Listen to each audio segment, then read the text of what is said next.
Toomas Pauri autorisaade. Tere head Kaguraadio kuulajad ja YouTube'i vaatajad. Algamas on Toomas Pauri autorisaade ja täna minu saatekülaliseks on Jüri Varik, kes on üle maailma tuntud mees. No kuidas sind Jüri tutvustada? Ma ei oskagi öelda, kui ma näkku vaatan, sa oled või see pensionär? Noh, olengi pensionär. Pensionär, heas vormis pensionär, isegi minust vanem, kurat. Ja vaatan, poiss nagu Pouks. Et mis su tiitel on või? Oled sa mingi mässaja või? Ei ole, ma olen põlisrahva esindaja. Põlisrahva esindaja, selge. Ja kuidas teil, härrasmees? Tere! Tere, kuidas tiitel on? Tiitel, ise arvan, et virulane oleks siuke sobiv tiitel, nii-öelda virulane Rakvere kihelkonna. Nii nagu meie esivanemad kunagi end tutvustades viitasid. Ikka üsna noor, 33-seks saanud. Oi, noor mees, me ei ole nii noort mees näingi. Veel midagi endast, mis 3 lapse isa, kes viisi pusin siin oma ettevõtlusvormidega ja... Tubli mees. Vähemalt see on hea näite. No nii, ma küsin teie käest 2 tublit meest, et 10 000 aastat tagasi hakkas jää liikuma. Rahvad hakkas liikuma ja sealt Lõuna-Uraalidest hakkasid inimesed tulema. Osa läks sinna üle Soome, osa tuli siia Eestisse või meie arvatamata siia mandrile ja osa läks sinna Ungarisse. Ütleme, Eesti puhul me oleme üle elanud Liivi sõja, Põhjasõja, 2 maailmasõda. Kas me saame rääkida, et meil on rahvus veel puhas? Noh, saame ikka rääkida, sest põlisrahvaks nimetatakse neid rahvaid, kes elasid antud territooriumil enne viimaste riigipiiride kujunemist. Ja seal ei ole väga suurt vahet, kust need rahvad on tulnud, kas nad on tulnud sealt kuskilt taga Siberi maadelt või Uraalidest. Aga mina näiteks saan enda kohta öelda, et minu sünnikodu, kus ma sündinud olen, osteti põliseks 1780. aastal ja sisuliselt suur küla ongi ühest talust välja kasvanud. Nii et ma saan ennast igatpidi põlisrahva esindajaks pidada. Ja kas ma võin sulle öelda sina või? Jah, mind ikka võib sinatada loomulikult. Nii, mis sina, Rando, selle minu küsimus, kuulsid sa küsimus, mis sa ütled? Ütleme niimoodi, et virulastel on siin siis tehtud lepinguid juba võõrvalitsejatega siis teadaolevalt circa 800 aasta tagusest ajast. See on siis siukene kirjalik tõend selle kohta, et Virumaal on ajalooliselt siis eksisteerinud eraldi rahvas, kes on siis olnud nõnda olulisel positsioonil, et erinevad suurvõimud on siis pidanud vajalikuks siis selle Virumaa rahvaga läbirääkimisi ja lepinguid sõlmida. Kui me vaatame siis maavallakoja käsitlust, siis seal on see aja arvamine hakkabki 10 000 aasta tagusest ajast ja siis nendelt Eesti maadelt on leitud siis ka tsivilisatsiooni märke ka sellest ajajärgust. Jüri, miks sa valutad südant põlisrahvaste olukorra pärast? Et kas sul see tekkis ammu või sündides saadik juba? Eks ta ole vana asi juba. Varem lihtsalt ei tulnud selle peale, et me oleme tõsised põlisrahva esindajad, aga kui tekkis Eesti taasiseseisvumine, siis hakkas see põlisrahvaste elu natukene arenema ja hakati rääkima varasematest aegadest, kus olid juba välja kujunenud teatud suguvõsad, kes elasid ammustel aegadel selles kohas. Ja kuna Eestis muutus olukord selliseks, et hakati neid jõuga põlisrahvaste esindajaid nagu kodudest välja ajama, eriti Nursipalu laiendusega, siis keegi pidi hakkama neid inimesi ka kaitsma, et neid väärikalt välja aetakse. Sest me võime ju anda mingi maja eest või talu eest mingi raha, aga kas see raha on väärt seda tööd, mida on vanemad ja nooremad ise teinud, et iga sihukese talukohaga on oma mälestused, kas või 100-aastane tamm või mitmesaja aasta vanune pärn, et neid ei saa rahasse arvestada ja ei saa ka rahasse arvestada seda tööd, mis on tehtud seal õunapuuaia või marjapõõsaste istutamisega ja lillede kasvatamisega, et see on hindamatu ja oleks väga kurb, kui seda meie riigisse ei tunnustata. No minu jaoks, mine sa tea, kus see nüüd siis see teekond otseselt alguse sai, aga ütleme, lapsepõlves sai ikka palju aega maal veedetud ja siis meile seal liidi ees õhtuti ikka vanasõnade taktis nii-öelda seda elukest õpetati ja üks õhtu siis toodi välja selline suur paberrull, kuhu siis oli siis meie suguvõsa kõik või sugupuu nii-öelda peale joonistatud siis ja mingil hetkel põhikooli ajal siis sain siis ülesandeks selle justkui kooli kaasa võtta. Ja see on nagu niimoodi eredalt meelde jäänud, et võib-olla on ka sellest siis niisugune suund mingil määral tingitud. Noh, samas mingil ajal sai siin ka Austraalias reisida ja seal oli siis nii-öelda kokkupuuteid siis põlisrahvaga seal aborigeenidega. Hetkel on seal siis hakatud heastamisega tegelema, et seal on ka kõvasti, ütleme, probleeme olnud varasemalt ja perekondasid lahti kistud seal ja nüüd on nagu siis riik võtnud niisuguse suuna, et nad seda püüavad siis heastada. Aga noh, niisugune tõsisem töö hakkas ikkagi pihta seal 2019 aastal, kui sai siis juba Virumaale koju tagasi tuldud ja siis liikus info tutvuste kaudu niisugusest seminarist, mis oli põlisrahvaste maakogu seminar, mis toimus Tartus, Tartu rahu aastapäeval 2019 aastal. Ja seda siis seal korraldasid Lembit Tõns ja Kristjan Moora ja siis ka legend Kalle Eller tol ajal tegi seal ettekande ja Oliver Loode oli ka seal, kes oli siis kunagine põlisrahvaste alalise ekspertkomisjoni liige seal ÜRO juures. Noh, seal ütleme minu jaoks põlisrahvaste õiguse aluspõhimõtted ja siis see planeeritav organiseerumine siin Eesti maadel sellisel kujul, nagu ta koostöökogu formaadis on siis nüüd lahti läinud või käivitunud, et seal nagu tekkis selline tõsine arusaam ja nägin, millised võimalused sellega võivad kaasneda. Et jah, see kõik nagu tundus väga huvitav ja kõnetas ja ausalt öeldes olin nagu üllatunud selles mõttes, et see juba ei ole nii-öelda laialt levinud siis tegutsemisviis siin Eestis. Et jah, minul põhimõtteliselt selline lugu siis edasi sai siis peale seda hakata aktiivsemalt käima nendel põlisrahvaste koosolekutel, olid nad siis Saaremaal või Läänemaal ja siis noh, kuna tundus, et ma olen nagu seal IT asjadest kõige teadlikum sellest seltskonnast, siis sai asutatud ka niisugune maarahvas.ee koduleht, kuhu siis hakkasin neid rahvusvahelise õiguse dokumente ja siis neid organiseerumise põhimõtteid nagu koondama ja üles panema. Rohkemad inimesed sellest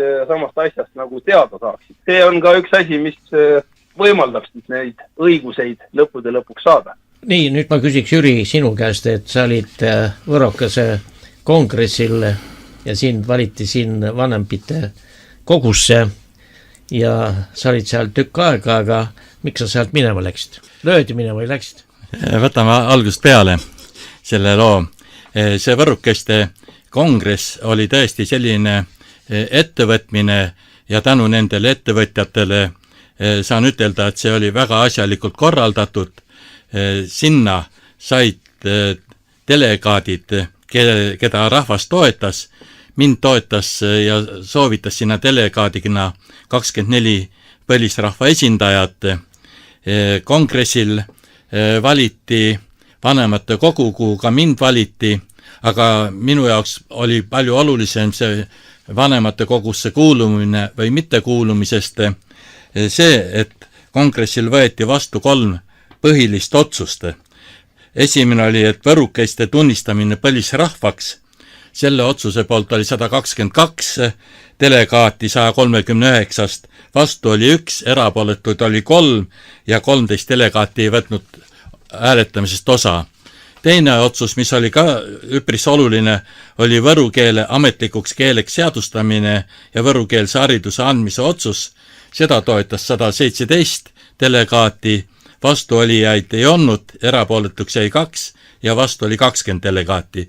Ja kolmas, minu jaoks võib-olla kõige olulisem punkt nendest otsustest oli põlisrahva looduse kaitsmise ja elukeskkonna puhtana hoidmine mürast, mürkidest, prügist ja kunstlikust valgusest. Selle otsuse poolt hääletas 119 delegaati, vastu ei oldud, üks oli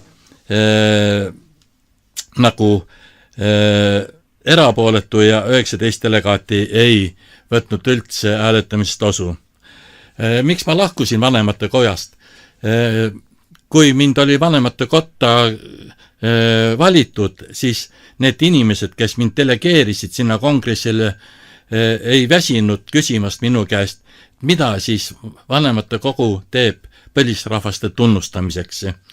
Kuna siukest konkreetset tegevust ma ei näinud eriti, räägiti küll väga palju võru keele tunnustamisest ja selle kehtestamisest koolides, õppekavadesse, aga põlisrahvaste teema jäi tagasihoidlikuks ja kuna ma ei osanud ka midagi oma inimestele rääkida, siis ma vaatasin, et kui ma ei saa täie pühendumisega põlisrahvaste teemaga tegeleda, siis ma ei sobi sellesse seltskonda ja ma lahkusin tõesti omal soovil. Hoiad teil silma peal ka või? Ikka. Selge. No nii, Rando, milleks on põlisrahvaste liikumist üldse vaja? No, lühidalt võib-olla, kui selle peale mõelda, siis on küsimus ikkagi elukeskkonnas ja selle kaitses ja nendes võimalustes, mis siis rahvusvaheline õigus, mis on põlisrahvaste kaitseks vastu võetud, tekitab täiendavaid võimalusi selleks, aga tänastes tingimustes see ikkagi võimaldabki meil seista oma elukeskkonna kaitsed ja rohkem rääkida kaasa siis nendes küsimustes, mis puudutavad konkreetselt siis kohalikke inimesi. Et see otsustusõigus tuleks tagasi Toompealt siis ütleme siia meie kihelkondadesse. Et kui me mõtleme natuke laiemalt ja tagasi ajas, et siis see Eesti rahvas kui selline ju ongi tegelikult siis moodustunud nendest Eesti maade rahvastest, et kui vabariigi alguse aegadel tuldi välja siis manifestiga Eesti maade rahvastele, et siis ju kutsutigi neid kõiki maade rahvaid kokku siis tulema siis riigirahvaks, eestlasteks.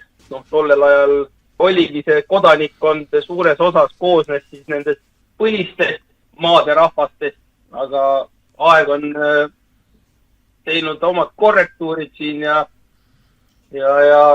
ega paljud tänapäeval ei teagi enam, kust kihelkonnast nad pärit on ja ollakse siis unustanud oma see juurikas nii-öelda siin maades. See on niisuguse kolonisatsiooni ja globaalsete tõmbetuulte ja ka omakasu püüdlike otsuste niisugune tulemus. Milleks see vajalik on, et taastada siis see algupärane siis vabariigi mõte selline, ma arvan. Kuidas moodustub põlisrahva tuumikrühm ja mis rolli kannavad selle liikmed? Jah, põlisrahva tuumrühm siis on siis selline algrakukene põhimõtteliselt, millel siis põlisrahvastena organiseerumine siis tugineb. Igas põlisrahva tuumrühmas siis selleks, et see asutada või algatada, peaks olema seal vähemalt 3 siis põlist elanikku siis vastavast kihelkonnast. Ja need inimesed siis peaksid vastama vähemalt ühele järgnevatest tingimustest. Ja ma siit nüüd võtan siis Maarahva lehe peal on need ka välja toodud ilusti, kelle vähemalt üks esivanem oli aastaks 1924 siis vastava kihelkonna või pärit vastavast kihelkonnast. Põlisrahvast inimene, kellel on vähemalt 2 esivanema kaudu aastaks 1924 seos mõne teise maa kihelkonnaga ja ta on ise 15 aastat järjest elanud esindatavas kihelkonnas või põlisrahvast inimene, kelle päritolu mõne muu kihelkonna kaudu on tõendatav 1924. aasta seisuga 2 esivanemaga ja ta omab lapsi esindatavasse kihelkonda kuuluva põlisrahvast põlvneva kaasaga. ehk siis need on need siis tingimused ja need inimesed, kes siis sinna tuumrühma kuuluvad, nemad või neid võiks näha siis justkui selle põlisuse tagajate ja järjepidevuse hoidjatena, siis oleks nii-öelda kindel seos ikkagi sellel kihelkonna rahval läbi oma esivanemate seos siis ka selle maa-alaga. Et see paneb nagu sellise, laob nagu selle vundamendi, et hiljem on võimalik sinna tuumrühma liituda juurde, aga need tuumrühma inimesed, neid võib siis käsitleda nagu aukogu või siis algrakukesena, et kellel siis põlisus rajaneb ja sealt on siis võimalik nagu seda edasi ehitada. Et see peaks andma siukse tugeva vundamendi, et sellega lõpetaksin praegu. Nii, Jüri, sina oled Põlva valla kodanik pikka aega ja sa käid Nursipalus nende probleemidega võitlemas. Alles hiljuti oli Eesti Televisioonis siis ülekanne, kus tutvustati siis müra uuringuid ja 60 inimest oli saalis, seal oleks pidanud 600 olema. Aga miks meil on müra uuringute koefitsiendid teistsugused kui Euroopa Liidus, et meil on poole võrra ei ole kõrgemalt, aga kolmandiku võrra on kõrgemalt. Inimesed ei saa seal elada, et kuidas see olukorda tuleb sinu arvates seal lahendada, mida peab tegema? Sa oled ju Eesti rahvuse eest võitleja. Eelkõige ma käin oma sünnikodus, kus elavad mu lähisugulased ja kuna mu sünnikodu ja lähisugulaste, aga ka kadunud abikaasa elukohad jäävad Nursipalu harjutusväljaku ohutsooni, siis see müra, mis seal tihti on tõesti üle mõistuse käi suur. On mitmeid kordi pöördutud nii KIK-i poole kui valitsuse või Kaitseministeeriumi poole, et neid müra mõõtmisi teha, aga nüüd tehti tõesti, kui kasutati Caesareid või mis tehnikat seal kasutati, siis tehti müra mõõtmisi, on avaldatud andmed selle kohta, et näiteks minu sünnikoduski on müra tugevus 104 kuni 109 detsibelli, aga Võrus kajastatu põhjal on tehtud keskmine müra uuringu tugevusse ja see keskmine näitaja on igal pool alla 63. Kus see 63 tekkis? See on jälle meie valitsuse või Kaitseministeeriumi poolt ise võetud selline müra tugevuse näitaja, mis tegelikult ei vasta mitte kuskil rahvusvaheliselt tunnustatud müra tugevusega, mis on 50 detsibelli.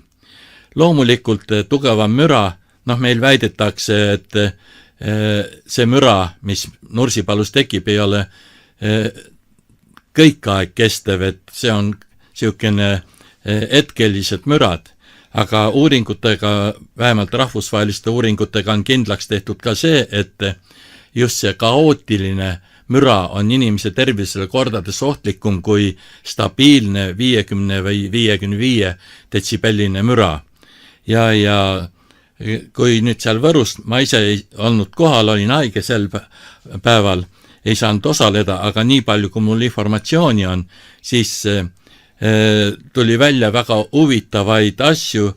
Üks asi on see, et Võru maha on sisuliselt sõja välja piirkonnaks moodustatud ja seal ei kehtigi rahvusvahelised normid ei müra ega millegi muu suhtes. Ja teine asi on see, et ega seda harjutusväljakut ka enam sisuliselt polegi olemas. Nagu mul kodukandi inimesed räägivad, et pidevalt sõidavad sõjatehnika masinad, külavaheteedel lõhuvad neid, on nähtud isegi mõnda masinat kraavis sokerdamas, käivad sõdurid, siis tallatakse põldude peal, kuigi lumi on maas, aga maa on alt sula, siis ei tea ju, mis kahjustusi need põldudel tegemised tekitada võivad. Ja kõige hullem on see, et sellest kõigest ei tahetud Võrus mitte midagi rääkida. Räägiti ainult, et vot nendele anti siuksed tingimused ette ja taandati keskmise müra peale. Noh, see on umbes nii nagu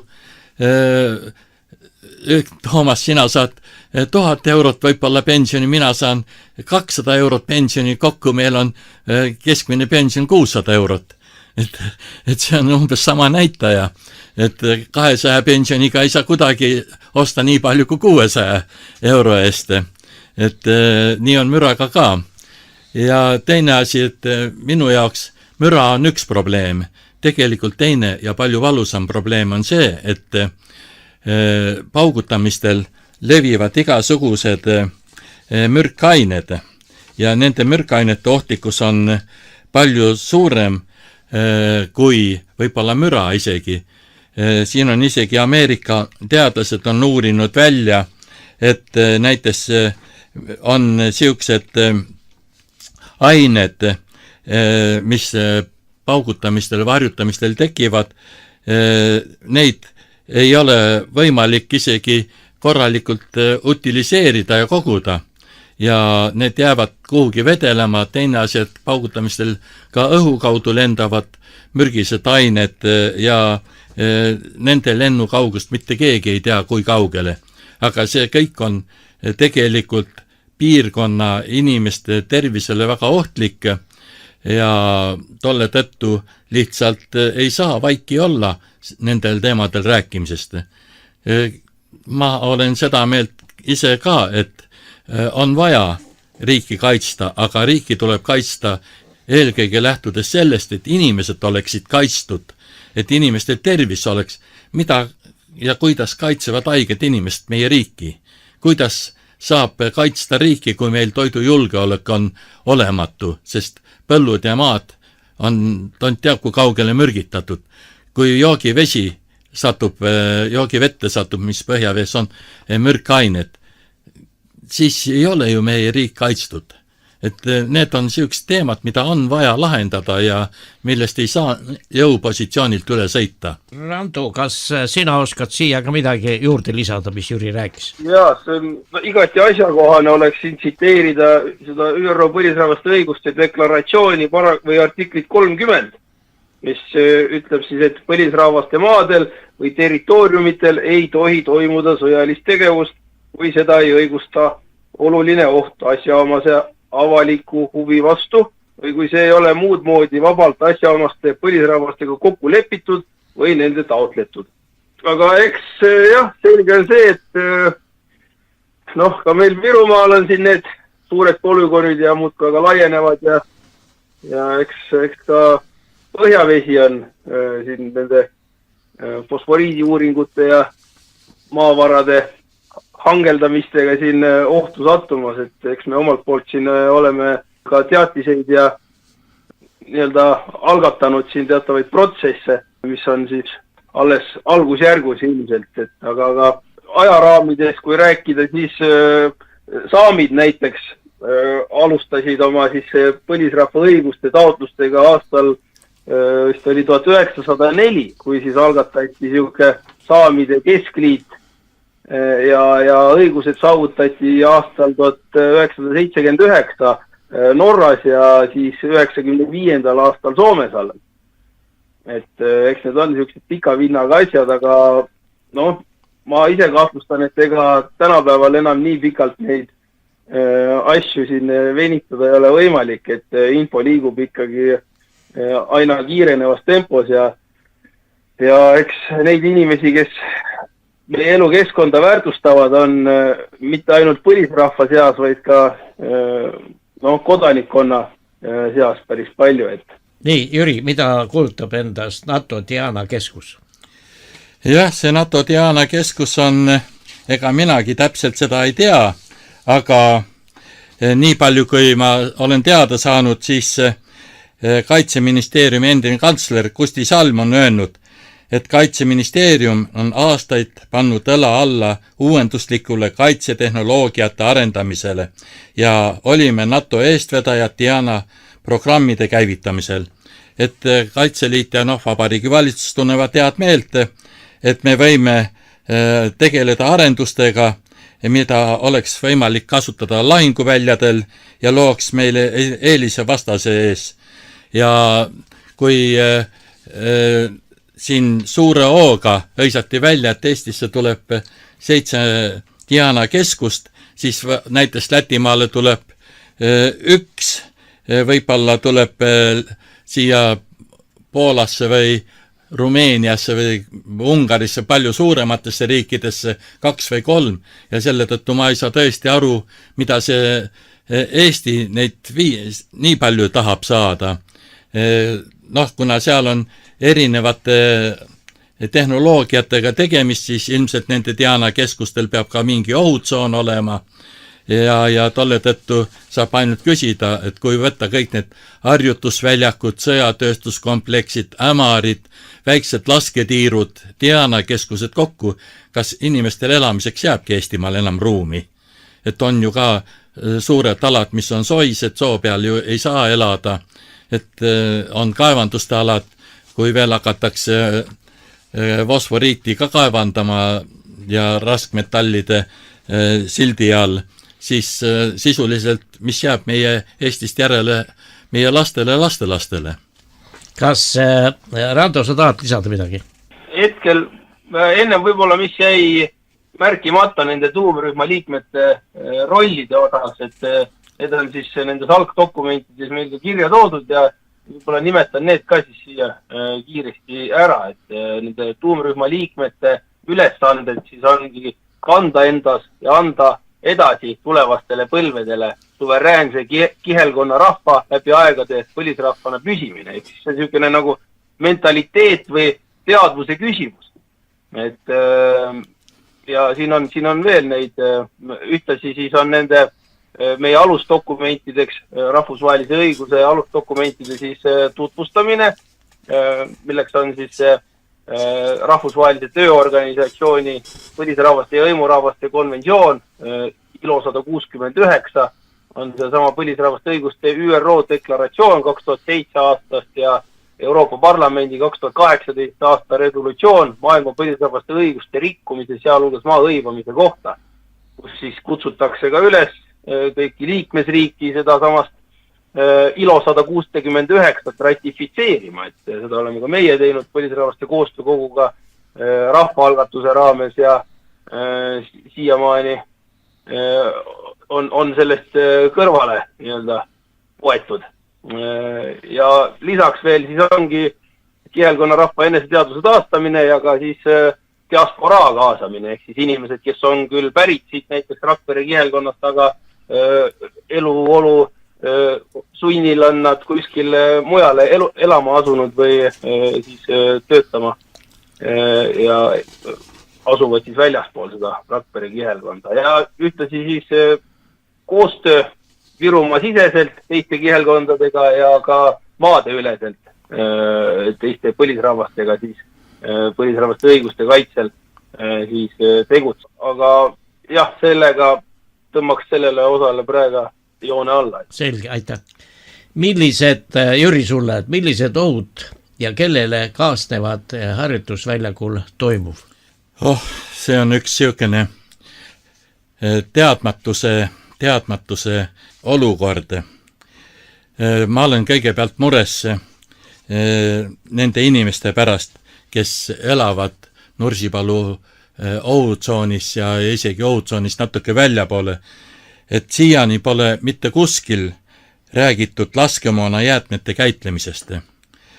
Olgu lisatud, et laskemoon kujutab endast erinevates vormides pürotehnikat, lõhkeainet ja propellante, mis võivad esineda miinide, granaatide, mürskude ja muul laskemoona kujul. Nii et need on kõik need ained, mis ka Nursipalus ilmselt kasutusel on. Ohtlikkus seisneb eelkõige selles, et laskemoona väljatulistamisel ja lõhkemise käigus eraldavad õhku toksiinid ja kantserogeenid, mis on paljud inimese tervisele ohtlikud, aga eralduvad ka raskmetallid ja muud kahjulikud ühendid, mis rikuvad õhku ja pikapeale satuvad ka põhjavette. Raskmetallide puhul võib olla kerge korjata kokku küll metallitükid lõhkamise alal, aga raskesti kättesaadavad lõhkamise tulemusena tolmuga eraldunud raskmetallide lendamise kaugest ei tea mitte midagi. Seda ei ole uuritud, ei ole ühtegi seirejaama Kagu-Eestis üles pandud, mis seda uuriks. Ja nende ohtlikkuse kohta ka meil ei avaldata mingit infot, võib-olla ta kuskil on olemas, aga see on salastatud. Aga näiteks Ameerika Ühendriikide keskkonnakaitseagentuuri tõlgenduse järgi on sellise laskemoona jäätmete puhul tegemist tõeliselt energiamahukate ja ohtlike jäätmetega.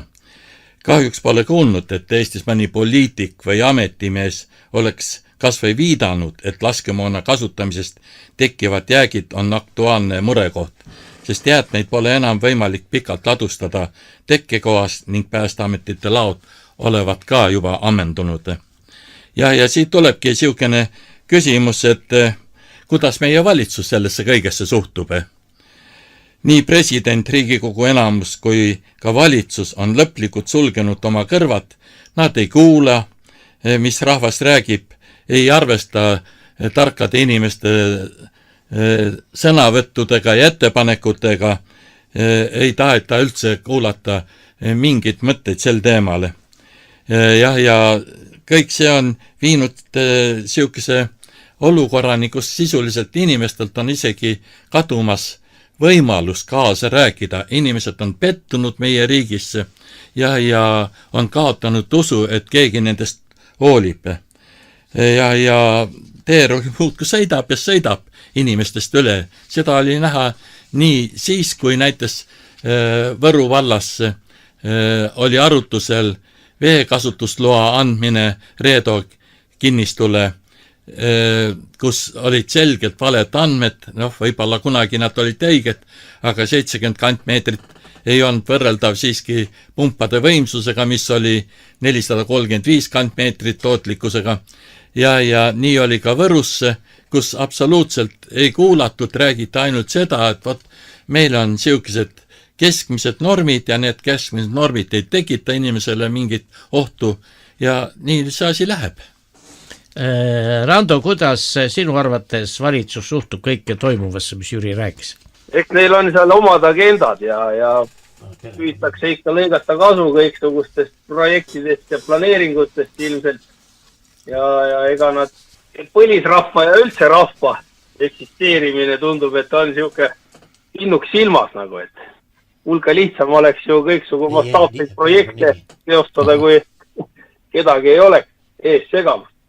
Selge, me teeme siit väikese muusikalise pausi. Küsijana Toomas Paur ja minu tublid vestluskaaslased siin on Jüri Varik ja Rando Pajula. Kui Kungla rahvas kuldsel allkord istus maha sööma, siis vanemuine Muurumaa läks kandel hõõmu lööma. Läks aga metsa mängima, läks aga laandel lauluga, läks aga metsa mängima, läks aga laandel lauluga, läks lauluga, läks lauluga, läks lauluga. Las jääda kõik, mis hea, eilsel lõppega laulu peal, eilseks võid saada homne päev, noorus oli ja on ja jääb. Las jääda kõik, mis hea,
pääsnud trükki ja kõik ei ole valmis ka. Laule ilmas on mitu tükki, kõiki laulda me ei saa. Kõik ei ole veel pääsnud trükki ja kõik ei ole valmis ka. Jätkame saadet, küsijana Toomas Paur ja minu vestluskaaslased on siin Jüri Varik, Põlvamaa mees, ja Rando Pajula oli siis Virumaa mees. No nüüd tulebki sinule, Rando, küsimus. 17. mail 2025 on Koerus Eestimaa põlisrahvaste vastastikuse tunnustamise sündmus, kus kohal olid oli toimunud, jah, kus kohal olid põlisrahva esindajad Järvamaale, Saare, Viru, Viljandi, Pärnu ja Läänemaalt. Et mis seal räägiti ja kes selle ürituse korraldasid? No see oli jah, meil nii-öelda suur sündmus, mis korraldatud oli ta põhimõtteliselt põlisrahvaste koostöökogu poolt, aga kokku kutsutud siis Järvamaale Koeru kihelkonda. Et varasemalt oli siis meil põlisrahvaste koostöökogus 3 maa esindatus, oli seal Saaremaa, Läänemaa ja Virumaa. Ja siis selle sündmuse raames siis liitusid põlisrahvaste koostöökoguga Viljandi, Pärnu ja Järvamaa. Et ta oli siis selline tunnustuskirjade vahetamise pidulik sündmus. Ja selle sündmuse tulemusel on siis täna Eestis siis 6 põlisrahval olemas 5 teise põlisrahva siis tunnustus. Üsna siuke märkimisväärne asi tegelikult. No mis seal siis veel oli, seal võeti siis vastu ühiselt ka pöördumine Eesti Vabariigi kodanike poole. See on ka seal maarahvas.ee /koostöökogu lehel on üleval. Iseenesest see on ka videoformaadis, Viru meediakanalilt leiab selle, kus siis virulane Timo Kalaus loeb selle ette. Ja lühidalt siis seal ongi siis välja toodud selles pöördumises seesama, et meil on nüüd 6 maa põlisrahvad, kes on teostanud enesemääramised põlisrahvastena ja edaspidi siis tehakse koostööd ühiste eesmärkide saavutamisel. Natuke on seal kirjeldatud ka siis selliseid edasisi koostöö formaati, mis on siis konföderatiivsel printsiibil üles ehitatud, kus siis ühiselt esindatakse huve ja valmistatakse ette otsuseid ja leppeid. On seal natuke kriitikat ka riigi suhtes ja muidugi põhiline on see, et siis põlisrahvaste õiguseid ei tunnustata ja ei ole ka ratifitseeritud siis seda rahvusvahelise tööorganisatsiooni põlisrahvaste ja hõimurahvaste konventsiooni ILO 169. Kõik see sama, millest ka Jüri rääkis, et sõidetakse teerulliga muudkui aga üle ja eriplaneeringute juures põlisrahvaga ei konsulteerita. Tehakse küll kaasamiskoosolekuid, pannakse linnuki kirja, et kaasatud rahvas oli kohal. Ja võib-olla ei tuleks kohale minna üldse nendele asjadele, kui need on ainult formaalseks, ütleme, paberimäärimiseks vajalikud, et võite ju kohal käia, aga ega midagi sellest ei muutu. 6 maakonda on ainult ühinenud. 6 maad. Jah, et kuidas ülejäänud siis sinna saada, kas teil on mingi juht ka või? No Võrumaal on Võrumaal üldjuht, ma mõtlen. Üldjuht, seda oskab Rando öelda. On Rando üldjuht või? No eks on ta president või kes ta on?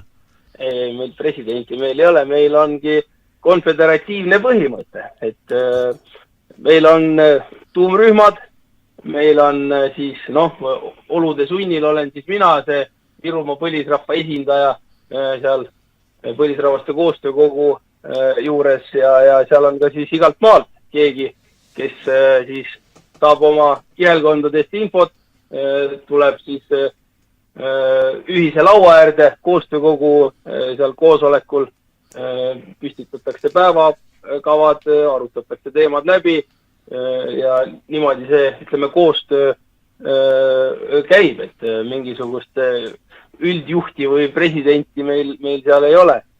Koostöö on ikka selle asja nimi. Ei, no ma mõtlen, et paljud inimesed ja teist midagi, Jüri hakkas mulle rääkima, ega ma ka suurt ei teanud. Et see on hea mõte, et tulite siia Kagu raadiosse, siit läheb ta YouTube'i, kus saab inimestele öelda ja no muidugi ka, et kuulake, ma ei tea, millal ta üles pannakse, praegust me lindistame, et kuidagi on vaja seda aktiviseerida ja et sina oled noormees, see on hea ja Jüri siis vähe mehena peab siin nüüd jooksma ja seda asja püsti hoidma ja Põlvamaal ei olegi, Jüri? Ei ole. Ja No Võrumaal ka ei ole. Ah? Võrumaal ka ei ole. Tee ära. Noh, ma olen sellest liiga vana juba. No ei leia kedagi või? No, võib-olla on nooremaid mehi, aga kõige suurem probleem Võrumaal ongi, et selle põlisrahvaste teemal on väga vähe räägitud. Sellest ei kirjutata ka piirkondlikes ajalehtedes ja see on kuidagi, noh, soigus. Nüüd, ma ei tea, ma olen siin natukene kriitikat avaldanud selle Võru kongressi vanemate kogu aadressil, nüüd seal on hakatud vähemalt natukene liigutama, võib-olla nad leiavad ka võimaluse tunnustada neid põlisrahvaste kogusid, mis juba on liitunud selle üle vabariigi ja soovivad ka sinna astuda, et see muudaks kindlasti olukorra palju lihtsamaks ka võrumaalaste jaoks. Ja noh, ma ise esindan küll rohkem Urvaste kehelkonda ja kui ma kuulasin nüüd neid tingimusi, mis liitumiseks vaja on, siis ma julgen arvata, et ma isegi saan need vajalikud toetajad kokku ja saan ka võib-olla liituda selle koostöökoguga. Oota, kuidas nüüd on, et kui mina tahan sinna astuda, siis ma pean otsima keda? Sul peab olema vähemalt 3-4 põlisrahva esindajat. No kus ma tean, kus need on? No võtta ongi, sa pead teadma, uurima. No, kirikuraamatutest saad teada. Ma olen siit Põlvest põlve elanud eestlane, kes ma olen põlisrahvas või? Oleneb, kus su vanemad siia on tulnud. Ta on siin olnud, küll ta pole kuskilt. Jah, siis on kirikuraamatutes kirjas. Siis ma olen õige mees või? Jah, siis oled õige mees. No nüüd tuleb need õiged mehed raadiokuulajad, mõnigi tahab tulla ja kuhu ta, kelle juurde pöördub või kus, kas mõni telefon või kuhu ta saab helistada või teeb nagu see on nagu mingi salaorganisatsioon täna teil? Ei, see ei ole midagi saladuslikku. Ta on võib-olla kagu-eestlaste jaoks on saladuslik, aga mina näiteks suhtlen kas või Randoga, on Timo Kalaus, on Lembit Tõnts, on Kristjan Moora, kes esindavad erinevate piirkondade põlisrahvaste esindusi. Ja ükskõik kelle poole nendest pöörduda, ma arvan, et asi leiab kiiresti lahenduse. No ma ütlen teile, et tore, et 11 olete vist näinud ikka. Või umbes? Umbes. Vaja on rohkem teha aktiivsemat tööd, et seda läbi ajakirjanduse, no tänapäeval on interneti, kõik võimalused on, et mingid punkt on, kuhu inimene läheb. Nii, et peab välja selgitama, kas sa oled ikka päris eestlane või on sa kuskilt tulnud. Osa eestlasi siit läksid Räpinast, läksid Venemaale ja osa jäidki sinna, osa tulid tagasi, need nemad nagu siis ei olegi või? Võt seda oskab nüüd Rando paremini öelda. No Rando, mis sa ütled? Oota, kas sa saad korrata küsimust? Ma räägin, et kui tsaar jagas omal ajal 1800, ma ei tea, 60 midagi, jagas maid Venemaal, siis paljud eestlased, neid oli 200 000, kes läksid Venemaale ja nad läksid seal laiali, üks sinna pole arusse, teine teisse arusse, osa tuli tagasi, osa ei tulnud. Kas need, kes tagasi tulid, on nad siis tõelised eestlased või ei ole? Mõni ei tulnud mitu inimpõlve, ütleme 3. põlv tuli siia. Noh, see on nüüd väga hea küsimus iseenesest, et see küsimus või see, ütleme, asi peaks nagu inimese sees olema kõigepealt selge. Et kui ta, see, kes nüüd tuleb sealt tagasi ja ta tunneb, et tegelikult ta on, ütleme, ikkagi siit, ma ei tea, Torvastvere kihelkonnast ikkagi oma esivanemate järgi ja ta tahab nüüd liituda siinse põlisrahva kogukonnaga, et siis tal, ma usun, et on selleks võimalus. No, eeldused on muidugi need, et seni tehtud tööd siis tunnustatakse omalt poolt, et liituja ei tule uute ideedega nüüd kuskilt võõralt maalt ja ei hakka siin tehtud nii-öelda siis maha laitma, vaid kui on ikkagi soov liituda, siis teatakse, millega liitutakse ja tullakse siis ühiste eesmärkidega saavutamisele kaasa aitama, mitte nagu vastanduma. Kui teil on seal mingi kogum, kas ta on mingi selts või grupp või kes kogu käivad koos, liikmemaksu peab maksma või?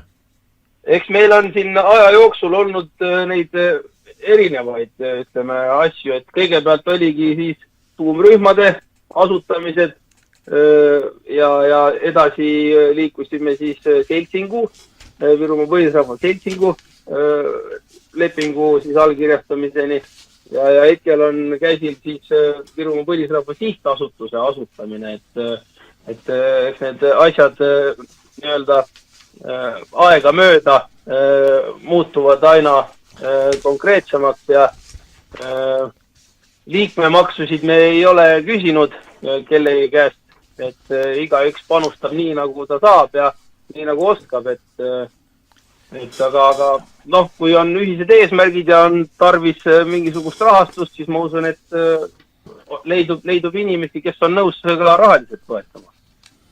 No teil tuleb, et Jüri väga õieti otsis minu üles ja rääkis mulle selle ja ma olin nõus teiega saadet tegema.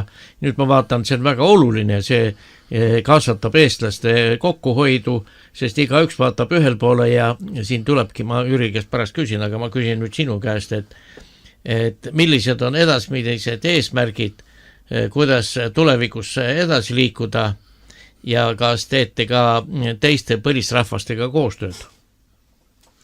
No ja eks see ju põlisrahvaste koostöökogu juba ongi põlisrahvaste omavaheline koostöö, aga kindlasti oleme ka setode ja võrokestega istunud ühe laua taga, haanimeestega ja isegi Liivimaalt on olnud esindajad kohal, et ikka põlisrahvad teevad koostööd ja on oodatud ka liituma siis koostöökoguga. Mis on edasised eesmärgid, siin on laual on olnud siis rahvaalgatuste siis esitamine igal maal põhimõtteliselt erinevatesse kohalikesse omavalitsustesse, mille eesmärk oleks siis anda siis kohalikele omavalitsustele siis ülesandeks põlisrahva õiguste siis realiseerimine ja suhtlus siis erinevate ametkondade ja riigiasutustega. Meil on ka siis FSC siis toimkond moodustatud ja tegime siis ka ühe mahuka hinnangu siis uue riikliku FSC standardi kohta, mis on ka maarahva.ee /FSC üleval ja kõikidele tutvumiseks.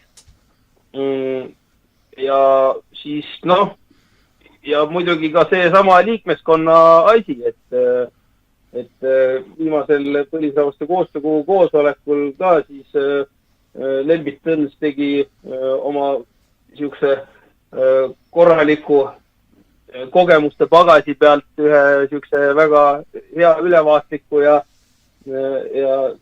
lahti seletatud siis ettekande liikmeskonna laiendamise osas ja registreerija portfelli loomiseks ja registreerijate koolitamiseks, nii et eks tegutseme mitmel rindel ja ma usun, et jätkusuutlikkus ja julge tegutsemine, see lõpuks ikkagi toob oodatud tulemuse. Kas riigi valitsus teile mingit rahalist tuge ka annab või? No kuigi neil on see tegelikult kohustus põhimõtteliselt, nendest rahvusvahelise õiguse dokumentidest tulenevalt see peaks nii olema, aga ega nad meist midagi väga kuulda veel ei taha. Aga ega ilmselt see on ainult aja küsimus ikkagi, et kõik liigub. Kas, ütleme teie, kes te nüüd siin põlisrahvusest, Jüri ja sina, Raido, et kas te poliitiliselt olete ka ennast ära määratlenud, et näete, et Eestis need valimised ja kõik on siin võlss ja valitsus ei ole legitiimne. Et kas selliseid küsimusi ka vaatate? No eks ikka see e-valimiste teema on meil laua peal olnud seal. Sest kui te võite, kui te viitsite teha ja tahtmist on, siis teist saab väga suur jõud, see ongi see rahva jõud, mida on täna vaja tekitada. No absoluutselt. Et eks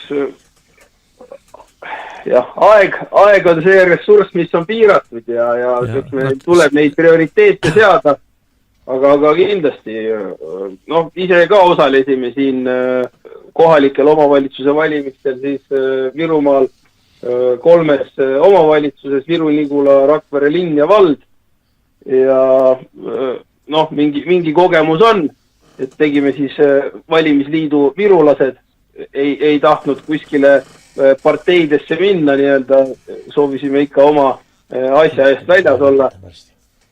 Virumaal meil volikogudesse saada ei õnnestunud, kuigi oma häältesaagiga EKRE nimekirjas oleksin olnud juba Rakvere vallavolikogu nimekirjas näiteks. Et eks need on niisugused... Rando, jah. Tuleb kasvatada Rando oli, jah? Vabandust. Et tuleb kasvatada üle erakondlik jõud, rahvajõud. Vaat seda rahvajõudu, Jüri räägib siit väga õiget juttu, et seda rahvajõudu on täna vaja. Aga nii kaua, kui sa mõtled, ma küsin Jüri käest, et mida sul on öelda lõpetus. Ma näen, et sa Nursipalus võitled. Kas sul on ka seal mingi jõud tekitatud või sa vehid seal 2 ruusikaga? Nursipalu kaitsjatel on oma MTÜ ja nad on väga tublid, et mina võib-olla ainult targutan kõrvalt natuke mõne mõttega. Aga mida ma tahan lõpetuseks öelda, et meie probleem Eestis ei ole mitte ainult see majandus ja julgeolek, meie probleemiks on tegelikult inimlikkuse kadumine Eesti riigist. On teatud seltskond, kes arvab, et nemad võivad kõike teha ja teatud seltskond, kes kannatavad kas ajupesu või meediategevuse tulemusel ja kes lihtsalt nõustuvad kõigega, aga tegelikult Eesti vajab ausat tagasitulekut inimeseks olemise juurde. Ja kui küsida, millal rahu saabub siis, kui kõik Eestimaast lugupidavad inimesed saavad võimaluse muredest ja probleemidest rääkida, nende lahendamiseks sõna sekka öelda, kui neid kuulatakse, nende seisukohtade ja ametlike dokumentidega arvestatakse, ma mõtlen petitsioone. Teine asi, kui Eestis kehtivad seadused ja põhiseadused on üle kõigile, mitte ainult teatud seltskonnale, ilma diskrimineerimiseta, ilma topeltmoraalita ning kohustuslikud täitmised kõigile inimeste sõltumata nende ametikohast, positsioonist või erakondlikust kuulumisest ühtemoodi. Teine asi on see, et koostööst ja normaalsest arutelust saab rääkida siis, kui kõik pooled on ära kuulatud ja nende poolte arvamistega on arvestatud. Ja tegelik riigi julgeolek saab rääkida siis, kui inimestel on tagatud majanduslik kindlustunne, rahvuskultuuri ja riigipoolse teenuste kättesaadavus kodukohas ning sisemise turvatunde tagamine. See tähendab turvatunnet mitte ainult, et päästeteenistus oleks meil korras, aga ka see tähendab sisserände ohjamist. Praegust on sisseränne ikka ületamas meie riigi taluvuse piiri. Ja muidugi suur oluline koht on ka sotsiaalsetel probleemidel. Nii et need on sellised väga olulised, sest midagi ei ole teha. Me peame hakkama arvestama ikka põlisrahvastega ja kui põlisrahvad ei suuda tagada meie Eesti looduse, elukeskkonna, maaelu säilimist, siis ausalt öelda ei ole ka Eestit enam varsti olemas. Nii, Rando, ütle ka paari minuti jooksul, saateaeg hakkab kokku jooksma. Ja ei, see on väga õige, mis Jüri väljendas ja muidugi ka see, mis sa ennem ütlesid, et põlisrahvaste liikumine ongi erakondade ülene. meil olid siis erinevatest erakondadest, Järvakad on seal EKRE-s ja Isamaast ja igalt poolt on tegelikult nimekirjad, kus kandideeriti seal selles kohalikel omavalitsustes valimistel. Aga jah, et eks suur osa kodanikkonnast ongi võib-olla kaotanud sellise ühtekuuluvustunde just suurlinnades eriti, et elatakse küll kõik koos, aga tegelikult ollakse võõrad, et eks tuleb mõelda selle kogukondliku tegutsemise suunas. Mis ma oskangi veel öelda siia, et külastage siis ikka maarahvas.ee lehekülge, näiteks seal need tekstid on küll üsna pikad ja vajavad süvenemist, aga ma usun, et see on vajalik ja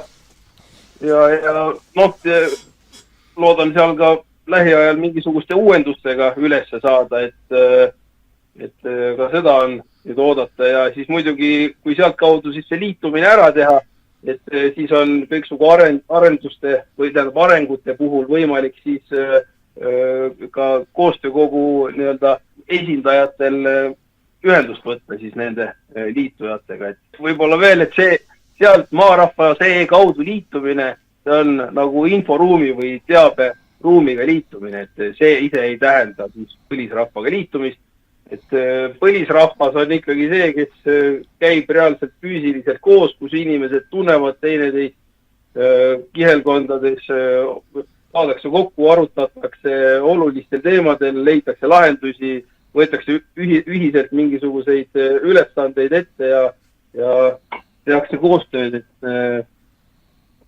jah, selline peaks see pilt pigem olema. Aitäh, Jüri! Aitäh! Jüri Varik, kes on vana tegija ja ma arvan, me kohtume veel. Ja Rando Pajula, jõudu jätku, sa oled noor mees, nii et keera käised ülesse ja ikka hakkake kõvasti peale. Ja aitäh, head Kaguraadio ja YouTube'i vaatajad. See oli Toomas Pauri autorisaade. No vägev, aitüma! Toomas Pauri autorisaade.